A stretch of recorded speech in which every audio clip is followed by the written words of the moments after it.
كفروا يصلون على النبي يا أيها الذين آمنوا صلوا عليه وسلموا تسليما اللهم صل على محمد وعلى آل محمد كما صليت على إبراهيم وعلى آل إبراهيم إنك حميد مجيد اللهم بارك على محمد وعلى آل محمد كما باركت على إبراهيم وعلى آل إبراهيم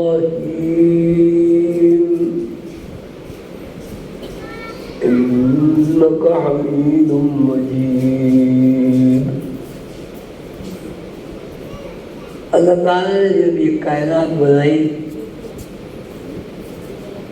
اس کائنات کا ایک نظام دیا تو سب سے پہلی بات سمجھنے کی یہ کہ کائنات کا جو نظام ہے وہ معین مقداروں کے ساتھ بنا یہ ہر چیز کی ایکویشن ہے اور وہ ایکویشن سیکھنا پڑھنا پھر اس پر عمل درآمد کرنا یہ لوگ جو منتخب ہوئے ان کے نام رسول قاسم پیغمبر اور نبی ہے اللہ تعالیٰ نے ان لوگوں کو خصوصیت کے ساتھ محترم فرمایا اور ان کو علوم سکھایا اور حضرت آدم علیہ السلام کو جو فضیلت حاصل ہے کہ اللہ تعالیٰ نے عطا فرمائی ہے اس کی بنیاد علم الاسماء ہے ایسے علوم جن علوم کو فرشتے بھی نہیں جانتے اس علم کی پہلے ابتدا ہوئی جیسے کلاسوں کی ابتدا ہوتی ابتدا ہوئی اور پھر اس کی انتہا ہوئی اور انتہا کی تصدیق جتنے بھی پیغمبر تشریف لائے وہ برابر اس بات کو دہراتے رہے کہ ہمارے بعد نجات دہندہ آئے گا جب شعور اس قابل ہو گیا ٹھیک ہے مثال تو ناقص ہے لیکن مثال کے بغیر گزارا بھی نہیں ہے بچے کو اگر پہلی کلاس دوسری کلاس تیسری کلاس چوتھی کلاس نہ پڑھائی جائے تو وہ ایم اے بی اے نہیں کر سکتا مثال ناقص ہے لیکن مجبوری ہے تو اسی صورت سے آدم علیہ السلام کو اللہ تعالیٰ نے جو علم سکھائے تھے وہ علم آدم الاسماء کلہا یعنی اللہ نے جو کچھ آدم کی صلاحیت سکت یہ دنیا میں جن علوم کی ضرورت تھی اور ہے اور رہے گی وہ ہم نے سب سکھا دی وہ علم آدم الاسماء کلہا ثم عرضهم على الملائکہ تو پھر فرشتوں سے کہا کہ بھئی اگر تم جانتے ہو تو تم بتاؤ انہوں نے آج ہی انکساری کے ساتھ عرض کیا ثم عرضهم على الملائکہ وقال انبئونی باسماء ہؤلاء ان کنتم صادقین ہم تو اتنا ہی جانتے ہیں جتنا آپ نے ہمیں سکھا دیا یہ ہم نہیں جانتے تو آدم علیہ السلام کو آپ نے سکھایا قالوا سبحانك لا علم لنا الا ما علمتنا انك انت العليم الحكيم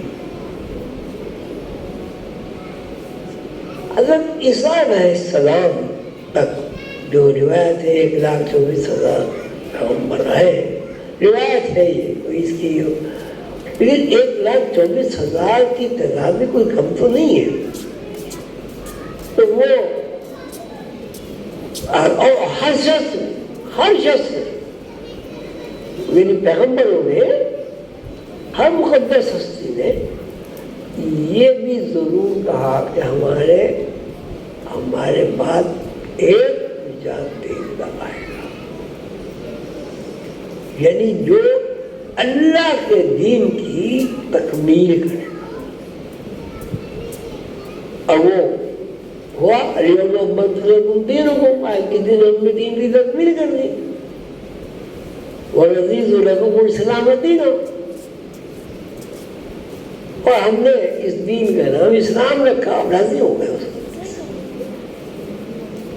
تو حضور پاک صلی اللہ علیہ وسلم خاتم النبیین ہے کہ علم کی جو انتہا ہے، معراج ہے، وہ اللہ تعالیٰ نے حضور پاک صلی اللہ علیہ وسلم پر پوری کر دی. الیوم اکملت لکم، دین کی تکمیل ہو گئی. اور سب سے جو بہت اہم بات ہے وہ یہ ہے کہ حضور پاک صلی اللہ علیہ وسلم نے اپنے آنے سے پہلے جتنے بھی اللہ کے نمائندے، اللہ کے قاصد، اللہ کے پیغمبر، اللہ کے رسول جتنے بھی آئے، سب کی حضور پاک صلی اللہ علیہ وسلم نے تائید فرمائی، تصدیق فرمائی، اور یہ بھی فرمایا کہ میں کوئی نئی بات نہیں کہہ رہا ہوں، میں تو تکمیل کے لیے آ رہا ہوں. اور یوم اکملت لکم دینکم واتممت علیکم نعمتی ورضیت لکم الاسلام دینا. میں تسلسل آدم علیہ السلام کے علوم کا، جن علوم سے انہوں نے اللہ کو متعارف کرایا، اس کا ایک تسلسل ہو. سب نے اپنا کردار ادا کیا، اپنی ڈیوٹیاں پوری کی. شعور آہستہ آہستہ بڑھا ہے. جیسے اب بچے کو آپ نے پہلی جماعت میں داخل کر دیا اور وہ پاس ہو گیا تو اس کا شعور اس قابل ہو گیا دوسری میں چلی جائے. میٹرک کر لیا اب اس کا شعور اس قابل ہو گیا کہ بی اے میں کرے. دیکھیے مثالیں اچھی نہیں ہیں لیکن کیا کروں، اس کے بغیر سمجھ نہیں آتی نا بات. اللہ تعالیٰ نے رسول اللہ صلی اللہ علیہ وسلم پر دین کی تکمیل کی، اور دوسرے تمام پیغمبروں نے اس دین کی تکمیل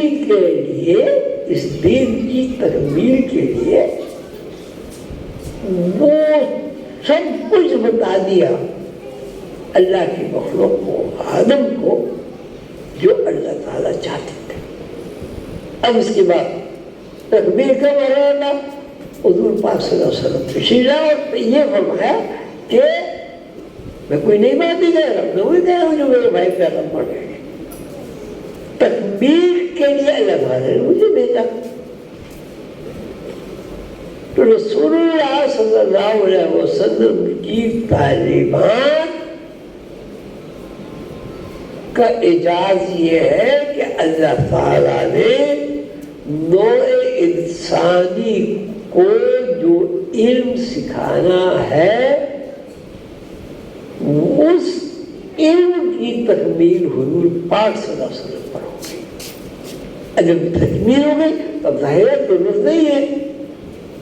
یہ حضور کا فرمانا کہ اب دین کی تکمیل ہو گئی ہے. یوم اکملت لکم دینکم واتممت علیکم نعمتی ورضیت لکم الاسلام دینا، کہ آج کے دن دین کی تکمیل ہو گئی اور اللہ تعالیٰ راضی ہو گیا. رضیت لکم الاسلام دینا. تو اب یہ تکمیل جب ہو گئی تو اب ظاہر دوسرے پیغمبر کی جو ہے وہ گنجائش ہی نہیں بغیر کے کسی. تو رسول اللہ صلی اللہ علیہ وسلم اللہ کے ایسے برگزیدہ بندے محبوب اور آخری نبی ہے. اب ان کے بعد کوئی نبی نہیں آئے گا جو اللہ تعالیٰ ان نو انسانی کو سکھانا چاہتے ہیں. جتنا بھی اللہ تعالیٰ نے حصہ رکھا وہ حضور پاک صلی اللہ علیہ وسلم نے اس کو مکمل کر دیا. رسول اللہ صلی اللہ علیہ وسلم کا معراج دراصل اس بات کا ارادہ ہے، اس بات کو بار بار دہرانا ہے کہ رسول اللہ صلی اللہ علیہ وسلم خاتم النبیین ہے. ان کی تعلیمات تمام پیغمبروں کی تعلیمات کی اور تمام آسمانی کتابوں کی تصدیق کرتی ہے. اور خود رسول اللہ صلی اللہ علیہ وسلم کے اوپر جو کتاب نازل ہوئی وہ بھی آخری کتاب. ہم جو لوگ ہیں اب ہماری ذمہ داری کیا ہے؟ ہماری ذمہ داری ہے اب کوئی پیغمبر تو ہے نہیں. اب ہمارے پاس جو آخری منزل ہے، جو آخری روشنی ہے، جو آخری سند ہے وہ قرآن پاک ہے. اللہ تعالیٰ نے قرآن پاک حضرت جبریل کے ذریعے رسول اللہ صلی اللہ علیہ وسلم پر وحی کیا. مسلمان رسول اللہ صلی اللہ علیہ وسلم کی تعلیمات پر عمل کرے، یعنی ان کی سنت پر عمل کرے، قرآن کریم کا مفہوم سمجھے، تو وہ رسول اللہ صلی اللہ علیہ وسلم کی تعلیمات کا علمبردار ہوگا. اب صورت حال بڑی عجیب یہ ہے کہ ہم رسول اللہ صلی اللہ علیہ وسلم کی تکریم کرتے ہیں، محبت کرتے ہیں، عشق کرتے ہیں، ضرورت پڑے تو اپنی جان بھی حاضر ہے، لیکن ہم ان کی تعلیمات پر غور و فکر نہیں کرتے اور ان کی تعلیمات کو سمجھنے کی کوشش نہیں کرتے. اب ہم لوگ انگریزی پڑھتے ABC سے شروع ہو کے BA MA اور سائنٹسٹ اور فلاں اور قرآن پاک پڑھتے وہ بغیر ترجمے کا پڑھتے، بغیر ترجمے کے قرآن شریف پڑھا تو اس کا نتیجہ کیا ہے؟ ہمیں کیا بتا دیں کیا پڑھا؟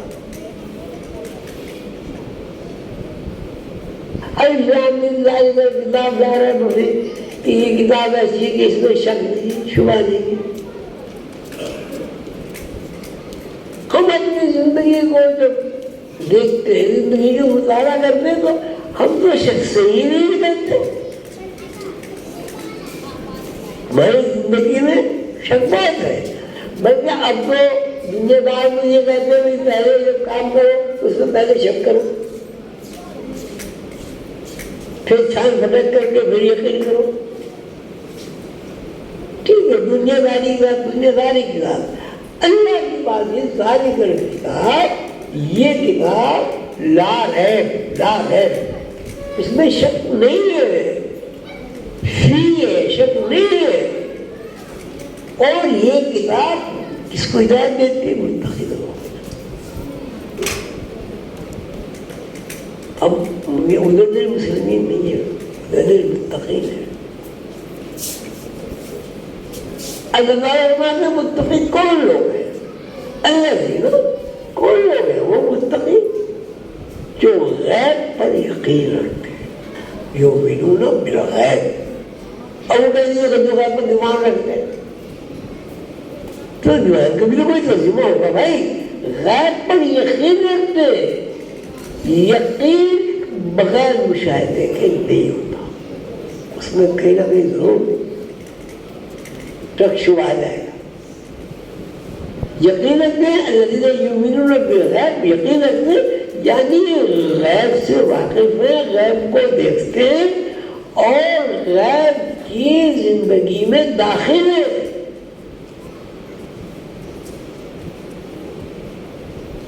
لیکن اب صورت حال یہ کہ ہم کیا کچھ پڑھ لیتے، لیکن قرآن کریم کے ساتھ ہم نے عجیب معاملہ کیا ہوا ہے کہ بھائی بس پڑھ لو، قرآن پڑھ لیا۔ اب تو یہاں تک بھی سنا ہے کہ بھائی اگر کوئی قرآن نہ پڑھ سکے تو وہ قرآن کھول کے وہ صدر پہ انگلی پھیر لے، اللہ اللہ اللہ اللہ اللہ۔ تو یہ سب چیزیں دنیا میں ان کے ساتھ رائج کیوں نہیں ہوئی؟ بھائی پی ایچ ڈی کتاب پہ انگلی پھیر لو، ڈگری لے لو۔ یہ قرآن کے ساتھ بہت بڑا بے ادبی ہے، گستاخی ہے۔ آپ کو وہ کون سے ڈکشنری میں بڑی فضیات ہوگی، اور الحمدللہ قل اللہ آپ کا ترجمہ یاد نہیں ہوگا۔ جب ترجمہ ہی یاد نہیں ہے تو بھائی تو اس کتاب کا فائدہ کس طرح ہوگا؟ یہ کہ ثواب ہے، قرآن گھر میں رکھ لو ثواب ہے، قرآن کو انگلی پھیر لو ثواب ہے، قرآن کو سر پہ رکھ لو ثواب ہے۔ شادی ہوگی دلہن کے لیے قرآن کریم ضرور ساتھ جائے گا۔ میرا تجربہ یہ کہ شاید کبھی زندگی میں 2-4 دفعے اس نے پڑھ لیا ہوا تو پڑھ لیا ہوا، اور جو وہ پڑھا ہوگا اس کا بھی ترجمہ نہیں پتا۔ انگریزی بغیر ترجمے کے پڑھ کے آپ نوکری کیوں نہیں کرتے؟ وہ کتاب پہ مجھے پھر لیا کرو، تنخواہ آیا کرے گی۔ سب سے بڑی ضرورت اس بات کی ہے کہ ہم قرآن کریم کا ترجمہ پڑھیں۔ اگر رسول اللہ صلی اللہ علیہ وسلم کی سیرت طیبہ کا مطالعہ کر کے اس پر یقین کرنا، اس پر عمل کرنا ہے تو لازم ہے کہ قرآن کریم کو ترجمے کے ساتھ پڑھا جائے۔ حضرت عائشہ سے کسی نے پوچھا کہ حضور کی زندگی کیسی تھی، کیا تھا؟ فرمایا تم نے قرآن نہیں پڑھا؟ جو قرآن ہے وہی حضور کی ساری زندگی۔ ہم بہت احترام کرتے ہیں، تبرک تقسیم کرتے ہیں، بڑے جلسے کرتے ہیں، سلام دعا سب بہت سی چیز ہے، ضروری ہے، لیکن بات یہ ہے میلاد النبی صلی اللہ علیہ وسلم نہایت مبارک اور سعادت مندی کی علامت ہے۔ لیکن کیا اس سعادت مندی کو اگر ہم اپنی زبان میں سمجھ بھی لیں تو پھر یہ دنیا اور آخرت دونوں کے لیے اچھا ہوگا۔ سیرت طیبہ کے حوالے سے میں اپنے دوستوں کو، بزرگوں کو، چھوٹوں کو یہ عرض کرنا چاہتا ہوں کہ قرآن کو پڑھے، ترجمہ کے ساتھ پڑھے، عربی پڑھے، اس کو سمجھے۔ جب تک قرآن کریم کو سمجھا نہیں جائے گا وہ معاشرہ اسلامی، وہ معاشرہ جس کو آپ کہتے ہیں جی ضروری معاشرہ تھا، وہ کبھی خیال نہیں ہوگا۔ الحمدللہ رب العالمین ساری پڑھنی، ساری زندگی نمازیں پڑھتے رہتے، پتہ ہی نہیں کیا پڑھا۔ تو کوشش یہ ہونی چاہیے اپنے گھر میں روزانہ تلاوت قرآن پاک ہو۔ اول عربی پڑھنی چاہیے، چلو اگر عربی نہیں پڑھتے تو اس میں جو بھی ترجمہ ہے اللہ نے آپ روشنی دکھائے گا، ترجمہ کے ساتھ پڑھیں۔ اور خصوصاً یہ 10-12 صورتیں جو نماز میں پڑھی جاتی ہیں ان کا ترجمہ تو ضرور ہی یاد ہونا چاہیے۔ اللہ تعالیٰ آپ سب کو خوش رکھے، اللہ تعالیٰ مجھے آپ کو سب کو توفیق عطا فرمائے کہ رسول اللہ صلی اللہ علیہ وسلم کی سیرت طیبہ کا زیادہ سے زیادہ مطالعہ کریں اور سمجھے، دین کو سمجھے۔ جب دین کو سمجھا ہی نہیں تو پھر کیا؟ آپ دیکھیں نا، ایک آدمی نے کیا کہتے ہیں کتاب پڑھ لی، اسے سمجھی ہی نہیں، کیا کہے گی اس کے بارے میں؟ سمجھنے کا ہمارا یہ عالم ہے کہ انگریزیوں میں بھی اس لیے ماہر ہوتے ہیں کہ انگریزی تعلیم کرتے ہیں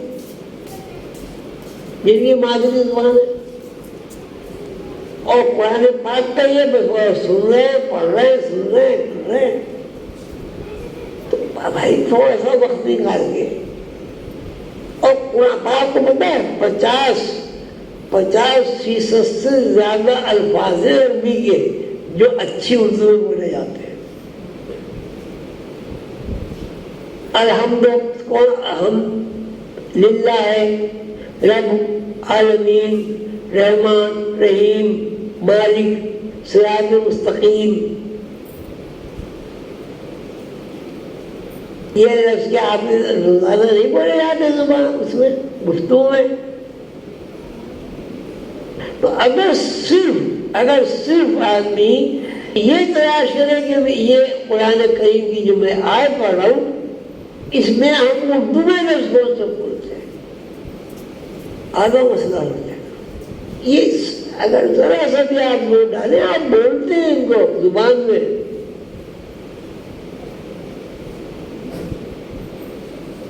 تو اللہ تعالیٰ ہم سب کو توفیق عطا فرمائے کہ ہم جتنا بھی ہو سکے، پاؤ سپارہ، آدھا سپارہ، ایک سپارہ حفظ کریں، حفظ ترجمے کے ساتھ۔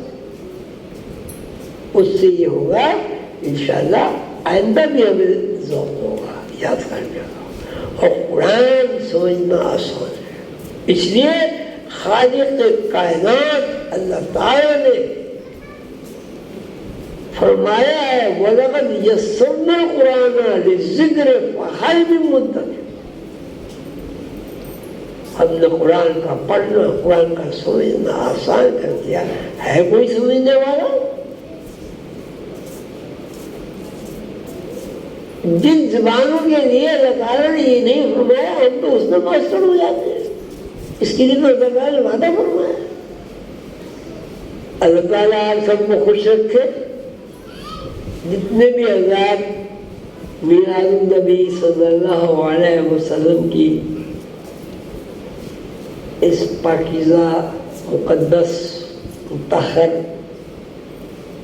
اور نورانی محفل میں شریک ہوئے ہیں،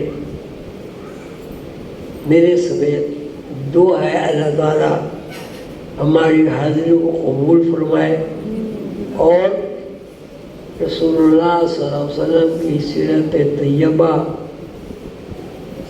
کے مطالعے کا شوق عطا فرمائے۔ اللہ تعالیٰ ہمیں ذوق عطا فرمائے کہ ہم قرآن کریم کی چھوٹی صورتوں کا ترجمہ یاد کریں، اور جب نماز قائم کریں تو نماز میں قرآن کریم کی تلاوت کے ساتھ ساتھ ترجمے پر بھی غور کریں۔ نماز کی نیت باندھی ہو اور جو خیالات کا سیلاب آیا توبہ، وہ کسی نے رکے نہیں دیتا۔ السلام علیکم، السلام علیکم ورحمۃ اللہ، اس نے 4 رکعتیں بھی پڑھ لی، علم شریف بھی پڑھ لی۔ کئی دفعہ تو ایسا ہوتا ہے بھائی کہ یاد نہیں رہتا ہم نے کون سی سورت پڑھی، پہلی رکعت میں، دوسری رکعت میں، یہ یاد نہیں رہتا ہے تو یاد پڑھی بھی نہیں۔ تو اس سے آپ خود غور فرمائیں، کیا اس سے کوئی فائدہ ہو سکتا ہے کسی دوسرے علم میں؟ غیر حاضر دماغ، نہ وکیل کامیاب ہو سکتا ہے، نہ ڈاکٹر کامیاب ہو سکتا ہے، کوئی بھی نہیں کامیاب ہو سکتا۔ حاضر دماغی اس وقت ہوگی جب ہم قرآن کریم کا ترجمہ پڑھیں، جب ہم نماز ادا کریں، قائم کریں، تو ہمارا ذہن زیادہ سے زیادہ وقت اللہ کی طرف ہے۔ آپ تمام حاضرین سے درخواست ہے کہ اس بات کی ضرور کوشش کریں کہ یہ 10 صورتیں جو آسان ہیں، جو ماشاءاللہ سب کو حفظ ہوتی ہے، ان کا ترجمہ ضرور یاد کریں، اور جب نماز قائم کریں تو ترجمہ کے اوپر جو ہے غور و فکر کریں۔ تو یہ اگر یہ کام ہم نے کر لیا تو بڑی آسانی سے جب ہم 10-12 صورتوں کا ترجمہ یاد کر لیں گے، نماز میں مزہ آئے گا، یکسوئی ہوگی، اللہ کے انوار ہمیں نظر آئیں گے، ظاہر ہمارا شوق خود ہی پڑے گا، اور جب ہمیں پتہ ہی نہیں ہم کیا کر رہے ہیں۔ تو میری تمام بزرگوں سے، بھائیوں سے، دوستوں سے اور بیٹوں سے، بیٹیوں سے درخواست ہے کہ وہ ضرور قرآن کی جو چھوٹی چھوٹی صورتیں ہیں ان کا ترجمہ ضرور یاد کریں۔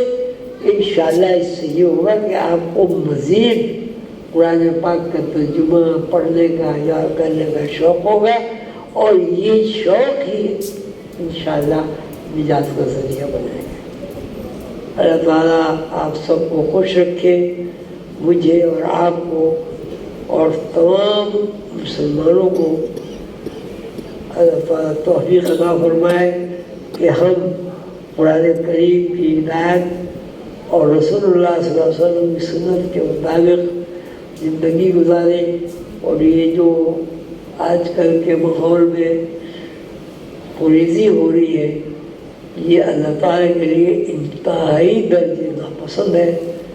اللہ تعالیٰ ہم سب کو اس سے محفوظ رکھے اور کوشش کرے کہ دین کے معاملات میں ہم پختہ ہو جائیں۔ اگر دین کی رسی کو مسلمانوں نے مضبوطی کے ساتھ پکڑ لیا تو یہ سارے تفرقے اور یہ اور وہ اللہ کے فضل و کرم سے ختم ہو جائیں گے۔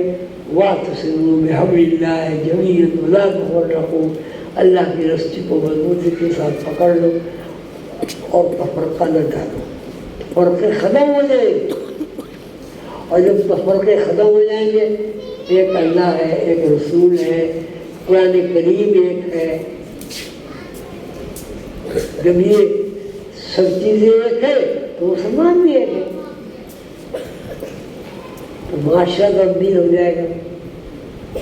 جب معاشرہ تبدیل ہوگا ہمیں لوگ دیکھیں گے کہ یہ پرسکون ہے، خوش ہے، غم اور پریشانی ہے ان کی چہروں پہ نظر ہی نہیں آتی، تو وہ خود بخود اسلام کی طرف راغب ہوں گے اور انشاءاللہ اسلام کا بول بالا ہوگا۔ جو حضرات تشریف لائے ہیں اور جن حضرات نے دور سے نوٹس میں مجھے پر سنا ہے، اللہ تعالیٰ ان سب کو خوش رکھے، اور یہ سعادت جو انہیں حاصل ہوئی ہے اللہ تعالیٰ اس انعام سے اور اس کی فیض و برکات سے ہمیں رسول اللہ صلی اللہ علیہ وسلم کی تعلیمات پر عمل کرنے کی توفیق عطا فرمائے، اور خاص طور سے قرآن کریم کا ترجمہ یاد کرنے کی ہمارے اندر ہمت اور توفیق عطا فرمائے۔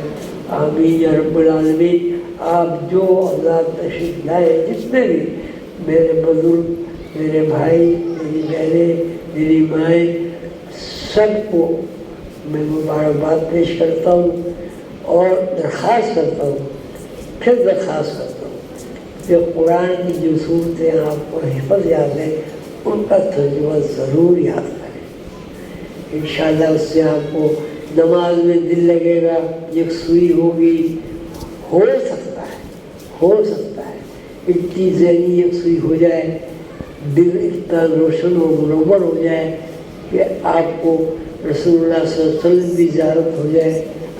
لیکن یہ اس وقت ہوگا جب قرآن کریم اور احادیث کے انوار و تجلیات آپ کے اندر ذخیرہ ہوں گے، اور یہ ذخیرہ جب ہوں گے جب آپ ان کو سمجھ کے پڑھیں گے اور اس پر عمل کریں گے۔ السلام علیکم ورحمۃ اللہ وبرکاتہ۔